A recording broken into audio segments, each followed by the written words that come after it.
অযোধ্যার রাম মন্দিরের দান বাক্সের কোটি কোটি টাকা চুরির অভিযোগ উঠেছে। রাম মন্দির প্রতিষ্ঠার পর থেকে আজ পর্যন্ত শত শত কোটি টাকার নগদ অর্থ, সোনা দানা নাকি পাচার হয়ে গেছে রাম মন্দিরের দান বাক্স থেকে। আর এই অভিযোগটা করা হচ্ছে বিজেপি আর হিন্দু সংগঠনের কিছু নেতাদের বিরুদ্ধে। কোটি কোটি হিন্দু বিশ্বাসই করতে পারছে না যে রামের টাকাও এভাবে আত্মসাৎ করা যায়। কারণ অযোধ্যার রাম মন্দির শুধুমাত্র একটা মন্দির তো নয়, ভারতের কোটি কোটি হিন্দুর আস্থা, আবেগ আর স্বাভিমানের প্রতীক। দীর্ঘ 500 বছরের আত্মবলিদান, লড়াই, সংগ্রাম, মামলা মোকদ্দমার পর যখন আমরা রাম মন্দির তৈরি করতে পারলাম, তখন গোটা ভারতের হিন্দু জনমানসে কি পরিমাণ আবেগ, কি পরিমাণ উদ্দীপনা তৈরি হয়েছিল, আমরা এই প্রজন্মের হিন্দুরা তার সাক্ষী। প্রতিদিন লক্ষ লক্ষ ভক্ত তাদের অগাধ আস্থা, গভীর বিশ্বাস নিয়ে অযোধ্যার রাম মন্দির পরিদর্শনে আসেন। সেখানে অনুদান দেন, কেউ কয়েক টাকা, কেউ কয়েক হাজার টাকা, কেউ কয়েক লক্ষ টাকা, আবার কেউ নিজের সোনা রূপার গহনা পর্যন্ত ভগবান রামের উদ্দেশ্যে উৎসর্গ করেন। কিন্তু সেই দান বাক্সের টাকা, সোনা নিয়েই যদি চুরির অভিযোগ ওঠে, যদি সেই অভিযোগের জেরে FIR, গ্রেফতার, CCTV ফুটেজ, হিডেন ক্যামেরা এবং বিশেষ তদন্তকারী দল SIT তদন্ত শুরু হয়, তাহলে স্বাভাবিকভাবেই সারা ভারতের হিন্দু আবেগে ধাক্কা লাগে। প্রশ্ন ওঠে যে আসলে ঠিক কী ঘটেছিল। অভিযোগ সামনে আসার পর কংগ্রেস এবং সমাজবাদী পার্টি সরাসরি অভিযোগ তুলেছে যে এর সাথে বিজেপি টপ লেভেলের লিডার বা নেতারা জড়িত রয়েছে। बड़ी मछली में निपेंद्र मिश्रा हैं, बड़ी मछली में चंपत राय बंसल हैं, अनिल मिश्रा हैं, गोविंद गिरी हैं, गोपाल राव हैं। इनको गिरफ्तार करके जेल भेजा जाए, तब प्रकरण समझ में आएगा ना। অন্যদিকে বিজেপি অভিযোগ করছে সমাজবাদী পার্টির নেতা অখিলেশ যাদব রাজনৈতিক উদ্দেশ্যে বিষয়টাকে ব্যবহার করতে চাইছে।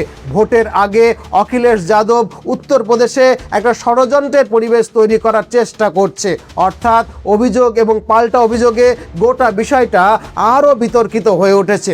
তবে এই তীব্র রাজনৈতিক বিতর্কের মধ্যে যখন যোগী আদিত্যনাথ এই ঘটনার তদন্তভার নিজের হাতে নিয়েছেন, তখন হিন্দু জনমানসে একটা গভীর আস্থাও কিন্তু তৈরি হয়ে গিয়েছে। হ্যাঁ, উত্তরপ্রদেশের মুখ্যমন্ত্রী যোগী আদিত্যনাথ কাল বিলম্ব না করে খুব দ্রুত বিশেষ তদন্তকারী দল SIT গঠন করেছেন এবং দ্রুত তদন্ত প্রক্রিয়া শুরু করেছেন। এরপর একের পর এক তল্লাশি, জিজ্ঞাসাবাদ, গ্রেফতার এবং বিভিন্ন নথি এবং প্রমাণ সংগ্রহের খবরও আসছে। যদিও তদন্ত এখনো চলছে, তাই শেষ পর্যন্ত কার বিরুদ্ধে কি প্রমাণিত হবে তা তদন্ত ও বিচার প্রক্রিয়ায় নির্ধারণ করবে। তবে যেহেতু রাম মন্দিরের বিষয়টা খুবই সেন্সিটিভ, তাই এই ভিডিওতে আমরা খুব সাবধানে সমস্ত FIR, তদন্তে প্রকাশ্যে আসা তথ্য, বিভিন্ন সংবাদ মাধ্যমের প্রতিবেদন এবং সংশ্লিষ্ট সব পক্ষের বক্তব্যের ভিত্তিতে পুরো ঘটনাক্রম ধাপে ধাপে বিশ্লেষণ করব। যেহেতু বিষয়টার সঙ্গে হিন্দু আস্থা এবং বিশ্বাস জড়িত, তাই কমেন্ট বক্সে অযথা কোনো বিতর্কিত মন্তব্য না করার অনুরোধ করব।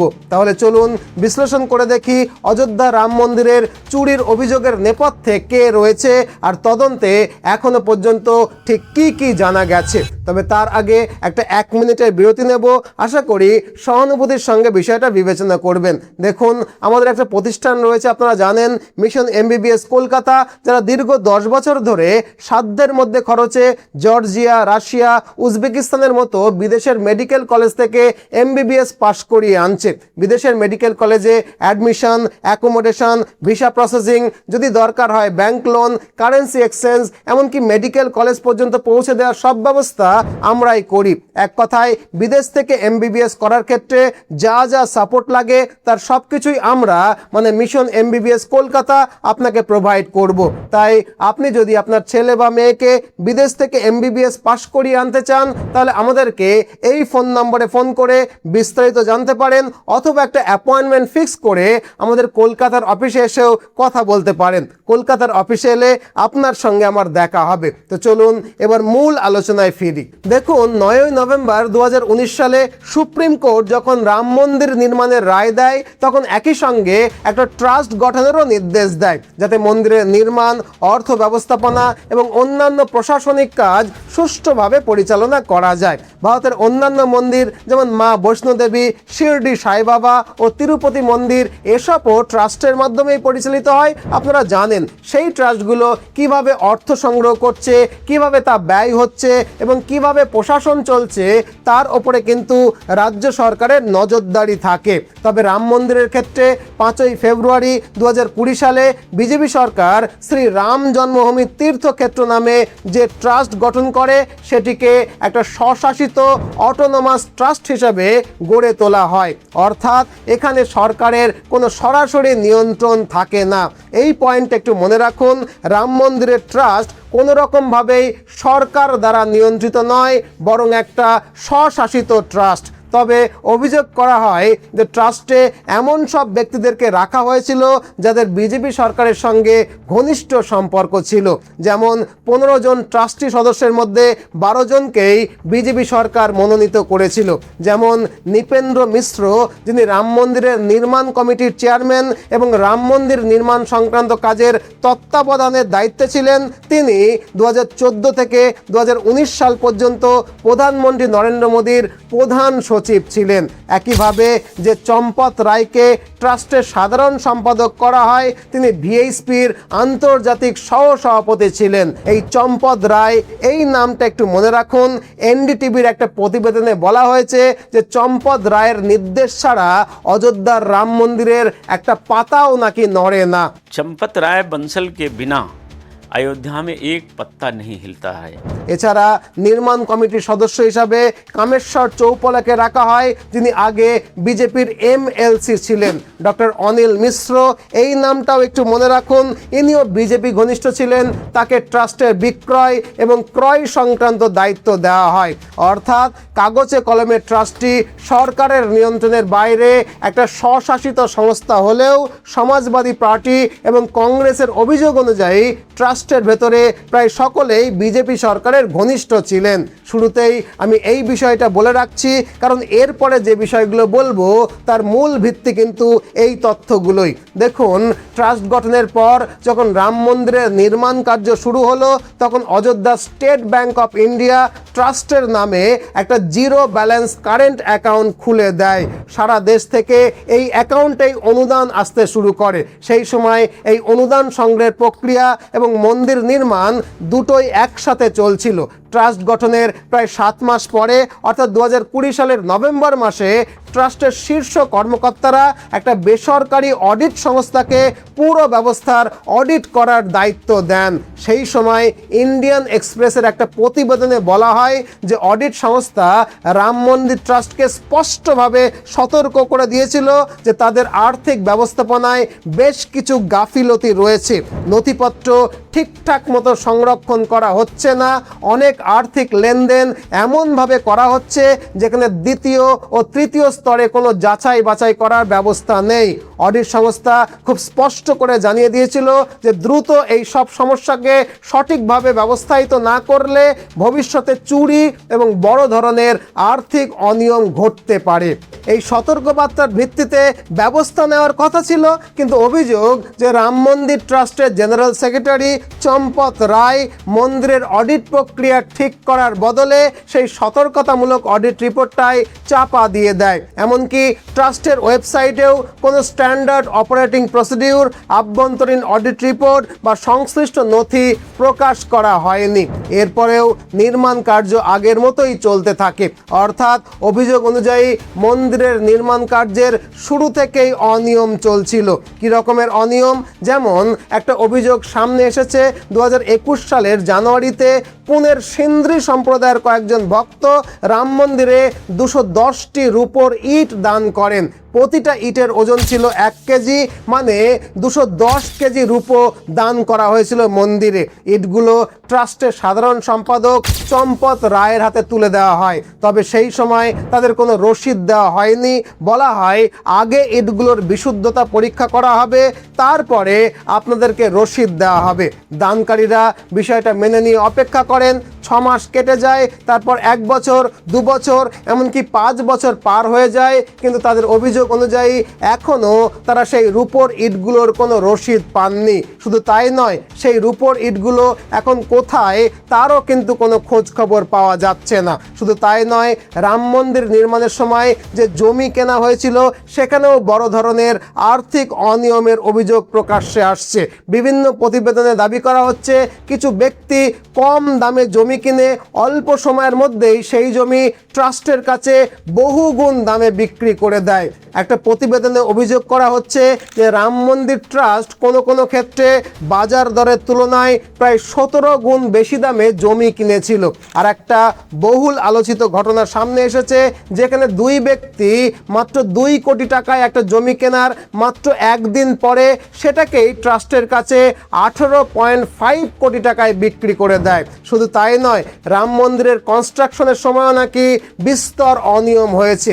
ANI এবং নিউজগ্রামের প্রতিবেদন অনুযায়ী নির্মাণ কাজ চলাকালীন দিনানা ভার্মা নামে একজন কনস্ট্রাকশন ইঞ্জিনিয়ার লক্ষ্য করেন যে অ্যালুমিনিয়ামের কাজের জন্য যে বিল তৈরি হচ্ছিল সেখানে ইচ্ছাকৃতভাবে 1.5 গুণ বেশি দাম দেখানো হচ্ছে। এটি দেখে তিনি ঠিকাদার সংস্থার সঙ্গে কথা বলেন।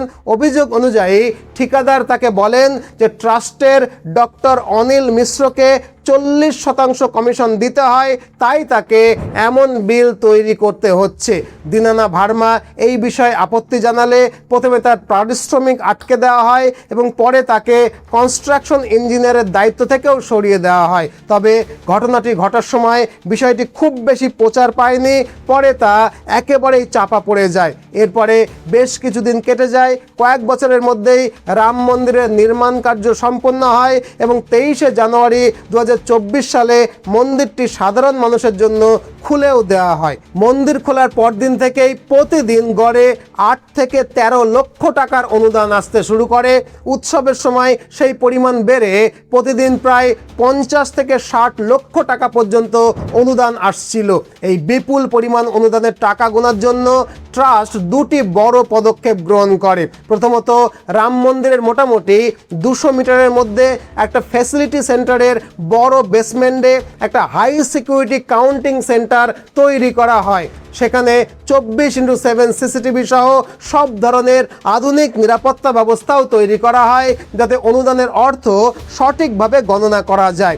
দ্বিতীয়ত, ট্রাস্ট স্টেট ব্যাংক অফ ইন্ডিয়ার সঙ্গে একটা মৌ সাইন করে, যাতে পুরো প্রক্রিয়াটাকে কর্পোরেট স্ট্রাকচারে পরিচালনা করা যায়। এই চুক্তি অনুযায়ী ঠিক হয় অনুদান সংগ্রহ, গণনা এবং ব্যাংকে জমা দেওয়া পর্যন্ত পুরো প্রক্রিয়াটি SBI এবং তাদের অফিসাররা যৌথভাবে তদারকি করবে। এই কাজের জন্য স্টেট ব্যাংক অফ ইন্ডিয়া বারাণসীর আর্মি সিকিউরিটি সার্ভিসকে দায়িত্ব দেয়। কিন্তু অভিযোগ যে এখানে যোগ্য ও পেশাদার কর্মী নিয়োগ করার পরিবর্তে ট্রাস্টের সঙ্গে যুক্ত ব্যক্তিদের সুপারিশে অযোধ্যার স্থানীয় লোকেদেরকে নিয়োগ করা শুরু হয়। যেমন একটা অভিযোগ, ট্রাস্টের সাধারণ সম্পাদক চম্পত রায়ের গাড়ির ড্রাইভারের ভাইপো মনীষ যাদবকে নগদ অর্থ গণনার কাজে নিয়োগ করা হয়। একইভাবে অনুকল্প মিশ্র এবং লবকুশ মিশ্র, এরা দুজনেই ট্রাস্ট সদস্য ডক্টর অনিল মিশ্রের আত্মীয়। তাদেরও নোট গণনা এবং অনুদানের ভাউচার তৈরির দায়িত্ব দেওয়া হয়েছিল। চম্পত রায়ের ব্যক্তিগত গাড়ি চালক রমাশঙ্কর ওরফে টিনু যাদবকে স্ট্রং রুমের চাবি এবং নগদ অর্থ গণনার মতো গুরুত্বপূর্ণ কাজের দেখভালের দায়িত্ব দেওয়া হয়েছিল। আমি যাদের নাম বলছি তাদের অধিকাংশরই বেতন ছিল 20 থেকে 22 হাজার টাকার মতো, কিন্তু অভিযোগ অনুযায়ী বর্তমানে এরা সবাই কোটি কোটি টাকার মালিক। যাই হোক, এভাবে নিয়োগ প্রক্রিয়া শেষ হওয়ার পর মন্দিরের নির্ধারিত নিয়ম অনুযায়ী বিভিন্ন জায়গায় দান বাক্সকে বসানো হয়। দান বাক্স পূর্ণ হলে ট্রাস্ট এবং ব্যাংকের 4 জন প্রতিনিধির উপস্থিতিতে সেগুলোকে খোলা হতো।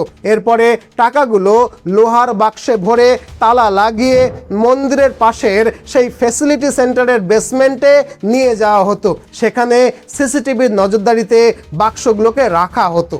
সিসিটিভি ব্যবস্থাপনার দায়িত্বে ছিলেন রেডিও মেইনটেনেন্স অফিসার অর্জুন দেব। এই মেইনটেনেন্স অফিসার অর্জুন দেব, এই নামটাও একটু মনে রাখুন, তদন্ত প্রক্রিয়ার সময় এই নামটাও উঠে আসবে। যাই হোক, অনুদানের টাকা দুটো শিফটে গোনা হতো। প্রথম শিফট সকাল 8টা থেকে দুপুর 2টো পর্যন্ত এবং দ্বিতীয় শিফট দুপুর 2টো থেকে 8টা পর্যন্ত চলতো। মোট 50 জন এই গণনা কক্ষে উপস্থিত থাকতে পারতেন। এদের মধ্যে 24 জনের কাজ ছিল শুধু টাকা গোনা, এবং এই 24 জনের ওপরে নজরদারি করতেন ট্রাস্টের 12 জন প্রতিনিধি। আবার তাদের ওপরে নজর রাখতেন স্টেট ব্যাংক অফ ইন্ডিয়া এবং অডিট টিমের 14 জন সদস্য। অর্থাৎ মোট 50 জন এই পুরো গণনা প্রক্রিয়ার সঙ্গে যুক্ত থাকতেন। গণনার সময় কারোরই কোথাও যাওয়ার অনুমতি থাকতো না, শুধু পাশের শৌচাগারে যাওয়া এবং খাবার খাওয়ার জন্য নির্ধারিত সময়ে বের হওয়ার অনুমতি ছিল। এখন আগেই বলেছি যে অভিযোগ অনুযায়ী এই 50 জনের মধ্যে যারা গণনার কাজে যুক্ত ছিলেন তাদের অধিকাংশই পরিচিতির ভিত্তিতে নিয়োগ পেয়েছিলেন। লবকুশ মিশ্র, মনীষ যাদব, অনুকল্প মিশ্র, টিনু যাদব, এরা সবাই একে অপরকে আগে থেকেই চিনতেন। এরা কেউ কারোর ভাতিজা, কেউ কারোর ভগ্নিপতি, আবার কেউ বহু বছরের পরিচিত ছিলেন এবং প্রত্যেকেই কোনো না কোনো ট্রাস্টের সদস্যের ঘনিষ্ঠ ব্যক্তি ছিলেন। এখন অভিযোগ, টাকা গণনার কাজ শুরু হওয়ার কিছুদিন পর থেকেই তারা চুরি করতে শুরু করে। এখন এরা সবাই জানতো যে মেন সিসিটিভি ক্যামেরাগুলো কোথায় কোথায় লাগানো রয়েছে। অভিযোগ অনুযায়ী তারা প্রথমে কিছু ক্যামেরাকে আড়াল করে দাঁড়াতেন, আর সেই সুযোগে কেউ কেউ 500 টাকার নোটের বান্ডিল পকেটে পুরে রাখতেন। এনডিটিভির একটা প্রতিবেদনে বলা হয়েছে, পরে শৌচাগারে যাওয়ার অজুহাতে সেই বান্ডিলগুলো তারা টয়লেটে লুকিয়ে রাখত। দিনের কাজ শেষ হলে সেগুলো বের করে মন্দিরের বাইরে নিয়ে গিয়ে নিজেদের মধ্যে ভাগ বাটোয়ারা করে নিত। দীর্ঘদিন কিন্তু এই নিয়ে কারোর মনে কোনো সন্দেহ তৈরি হয়নি, কিন্তু 2025 সালের শুরুর দিকে ট্রাস্টের কয়েকজন কর্মকর্তার সন্দেহ হয়, কারণ অন্যান্য নোটের তুলনায় 500 টাকার নোটের বান্ডিল অস্বাভাবিকভাবে কম পাওয়া যাচ্ছিল। আর তাই ট্রাস্টের কর্মকর্তারা এসবিআইয়ের প্রতিনিধিদেরকে ডেকে বৈঠক করেন এবং যৌথভাবে একটা স্ট্যান্ডার্ড অপারেটিং প্রসিডিউরকে তৈরি করেন, যেখানে কয়েকটা নতুন নিয়মকে তৈরি করা হয়। প্রথমত, গণনার কাজে যুক্ত কর্মীদের পকেটবিহীন পোশাক পরতে হবে।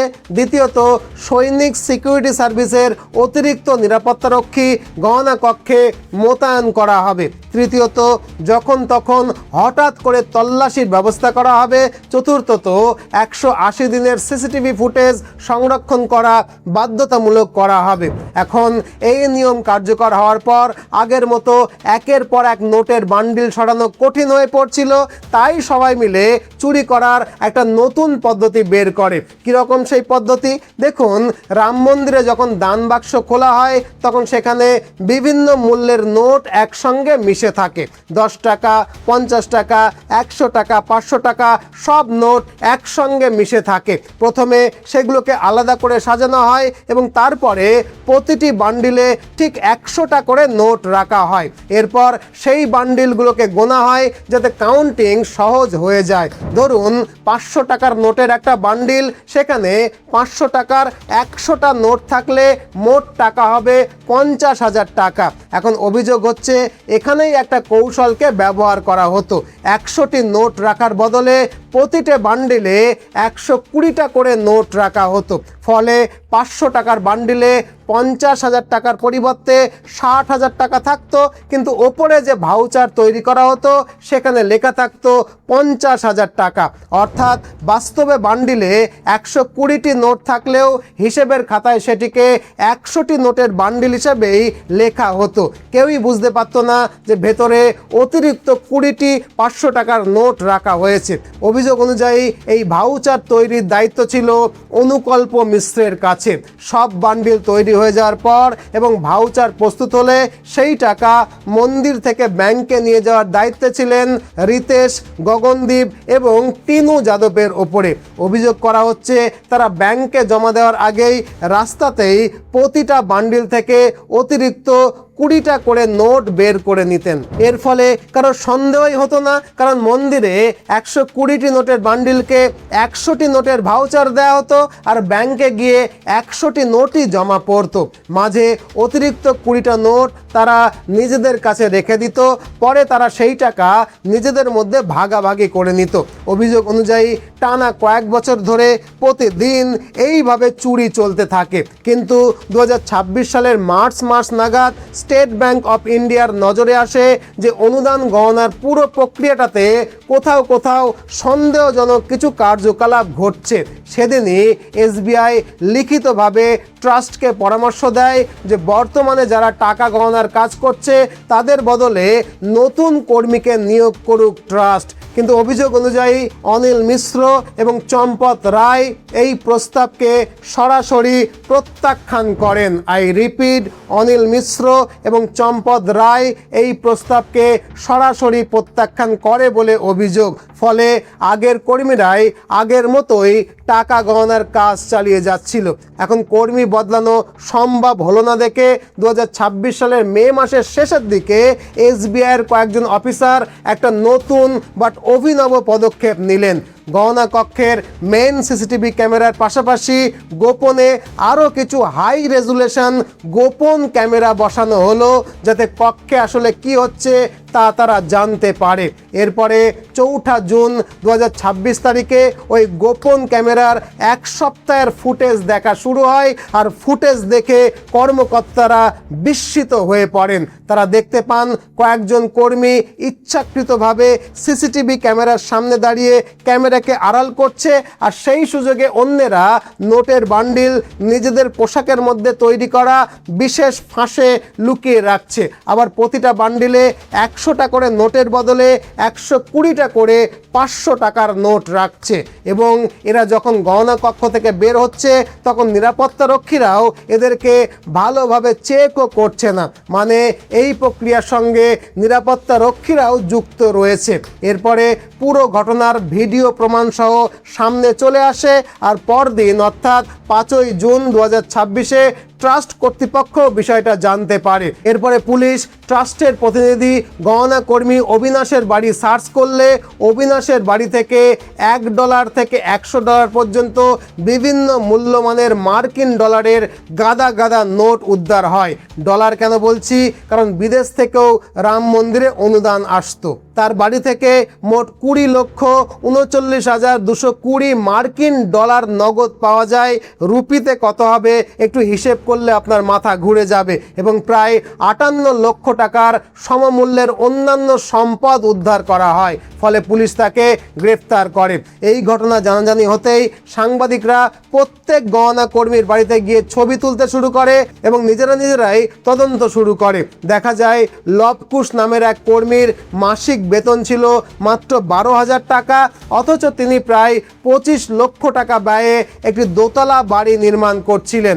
এরপরে সমাজবাদী পার্টির প্রধান অখিলেশ যাদব সামাজিক মাধ্যমে এই অভিযোগটাকে প্রকাশ করলে একদিনের মধ্যেই এটা ন্যাশনাল নিউজে পরিণত হয়ে যায়। প্রথম দিকে সংবাদ প্রকাশিত হলেও ট্রাস্টের সাধারণ সম্পাদক চম্পত রায় বলেন, অডিট তো নিয়মিতই হয়, উদ্বিগ্ন হওয়ার মতো কোনো বিষয় নেই।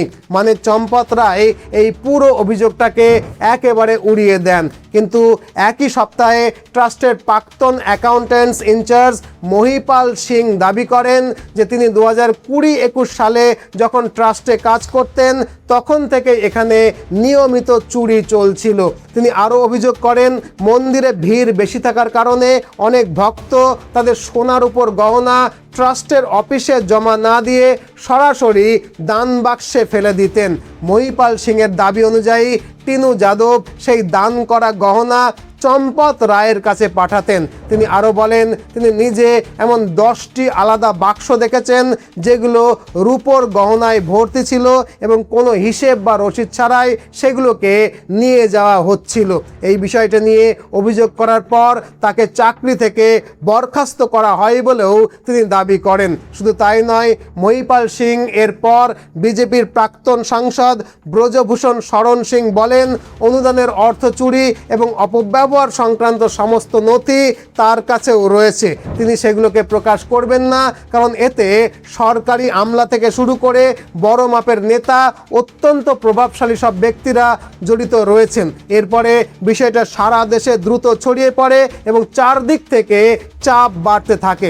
এরপরে 2026-এর 13ই জুন উত্তরপ্রদেশের মুখ্যমন্ত্রী যোগী আদিত্যনাথ একটা বিশেষ তদন্তকারী দল সিট গঠন করে এবং এই পুরো ঘটনার দ্রুত তদন্তের নির্দেশ দেন। তদন্তকারীরা অযোধ্যায় গিয়ে 40 জনেরও বেশি ব্যক্তিকে ধারাবাহিকভাবে জিজ্ঞাসাবাদ করেন আর এরপরে তারা গণনা কক্ষে যান। গণনা কক্ষের পাশে শৌচালয়ে প্রবেশ করতেই তারা সেখানে 5 লক্ষ টাকা নগদ উদ্ধার করেন। এরপরে এসআইটির অফিসাররা সিসিটিভির ফুটেজ সংগ্রহ করতে যায়। সেখানে গিয়ে তারা জানতে পারে যে গত 7 থেকে 8 মাসের সিসিটিভি ফুটেজ মুছে ফেলা হয়েছে, যদিও নির্ধারিত নিয়ম অনুযায়ী অন্তত 180 দিনের ফুটেজ সংরক্ষণ করা কিন্তু বাধ্যতামূলক ছিল। এরপরে তদন্তকারীরা সিসিটিভির দায়িত্বে থাকা রেডিও মেইনটেনেন্স অফিসার অর্জুন দেবের কাছে যান, কারণ মন্দির চত্বরে থাকা প্রায় 1600টি ক্যামেরার নিয়ন্ত্রণের দায়িত্ব তার অধীনেই ছিল। এই অর্জুন দেবের নামটা আমি আপনাদেরকে আগেই মনে রাখতে বলেছিলাম।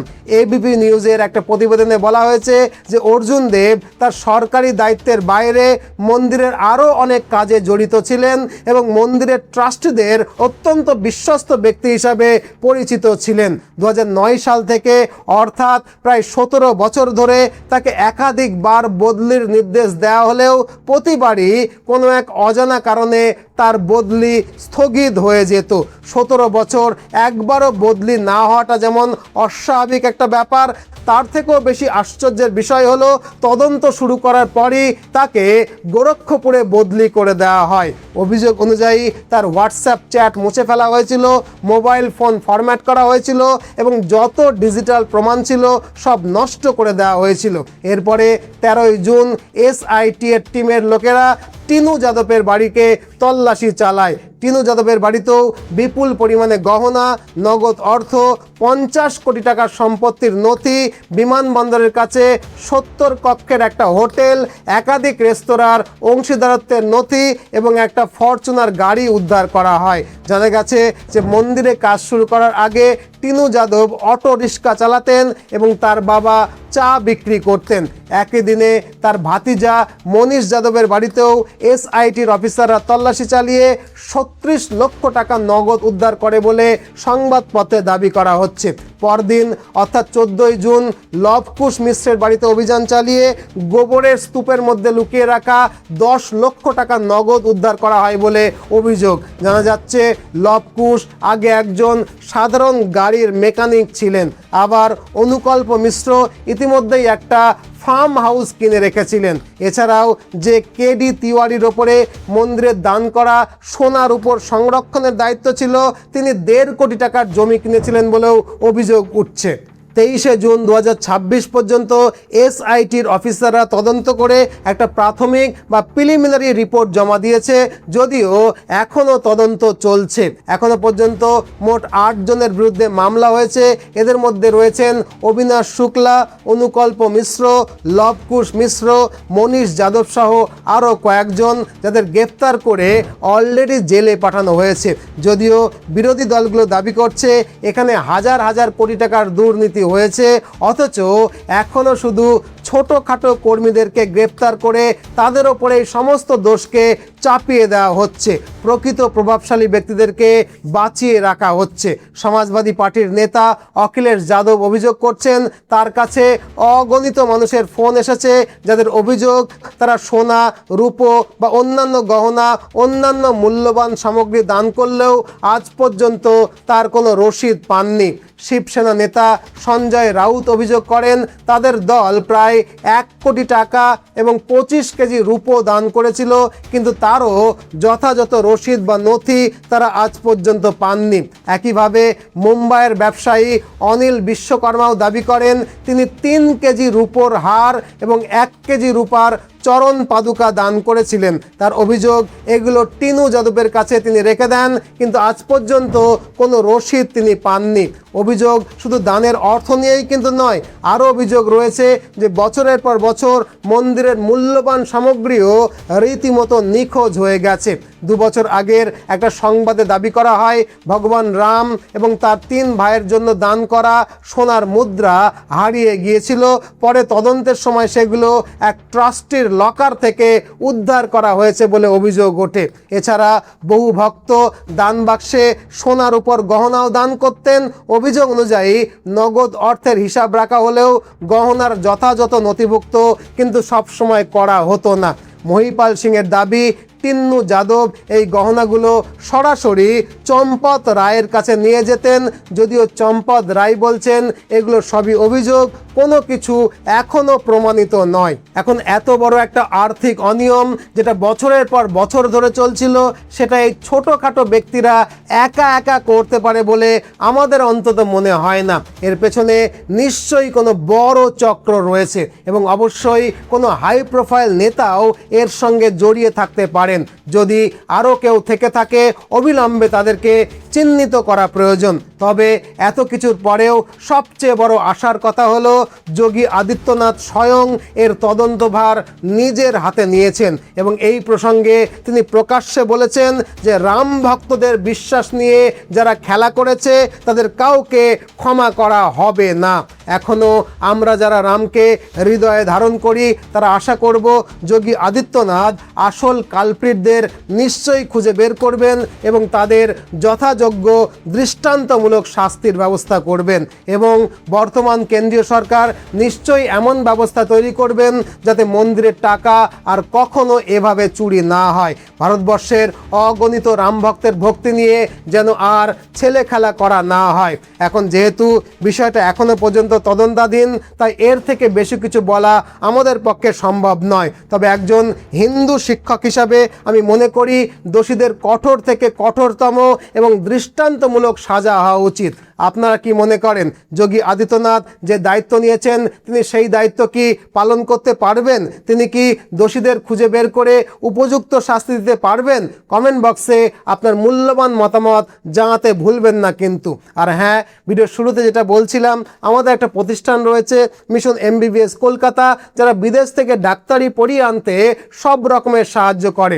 যদি আপনি আপনার ছেলে বা মেয়েকে সাধ্যের মধ্যে খরচে বিদেশ থেকে ডাক্তারি পড়িয়ে আনতে চান তাহলে এই নম্বরে ফোন করে বিস্তারিত জানতে পারেন, অথবা ফোন করে একটা অ্যাপয়েন্টমেন্ট বুক করে আমাদের কলকাতার অফিসে এসেও সরাসরি কথা বলতে পারেন। কলকাতার অফিসে এলে আপনার সঙ্গে আমার দেখা হবে। আজ এ পর্যন্তই, নতুন ভিডিও নিয়ে আবারও দেখা হবে। ততদিনে ভালো থাকবেন, সুস্থ থাকবেন, সদা সর্বদা ভারতের পক্ষে থাকবেন। জয় হিন্দ, জয় ভারত।